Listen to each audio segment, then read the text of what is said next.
Lions Club of Nalgonda charitable trust I donation centre ఆధ్వర్యంలో 231వ నేత్రదానం. నల్లగొండ పట్టణానికి చెందిన కాంగ్రెస్ నాయకులు దుబ్బా అశోక్ సుందర్ ధర్మపత్ని, మాజీ కౌన్సిలర్ దుబ్బా రూప స్వర్గస్థులైనారు.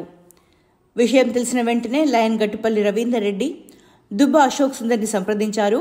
వారి అంగీకారంతో eye donation centre manager doctor Pullarao, doctor Anitharani, zone chairman Pasupuleti Jhansirani, Lions Club of Shakti new voices అధ్యక్షురాలు సరిత ఆధ్వర్యంలో టెక్నీషియన్ బచ్చలకూర జానీచే నేత్రదానం ద్వారా కార్నియాను కంటిపొరను సేకరించడం జరిగినది.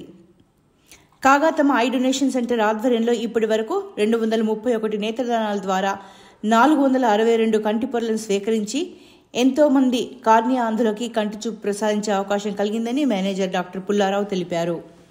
అదేవిధంగా నేత్రదాత కుటుంబ సభ్యులకి తమ ప్రగాఢ సానుభూతిని తెలుపుతున్నామని chairman lion KV Prasad, managing director doctor Harinath Kadimi, Indian medical association president doctor Damara Yadaiah, కార్యదర్శి doctor Praveen, Gattupalli Ravinder Reddy, meals on wheels సహాయ కోఆర్డినేటర్, జిల్లా కేబినెట్ కోశాధికారి గట్టుపల్లి అశోక్ రెడ్డి తెలిపారు.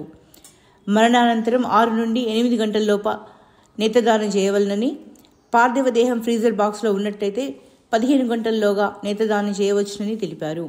నేత్రదానంపై మరింత సమాచారం కొరకు తమ కోఆర్డినేటర్ చంద్రశేఖర్ చిరునోముల 9948143299 నెంబర్ ద్వారా సంప్రదించాలని చైర్మన్ లయన్ కేవీ ప్రసాద్ తెలిపారు.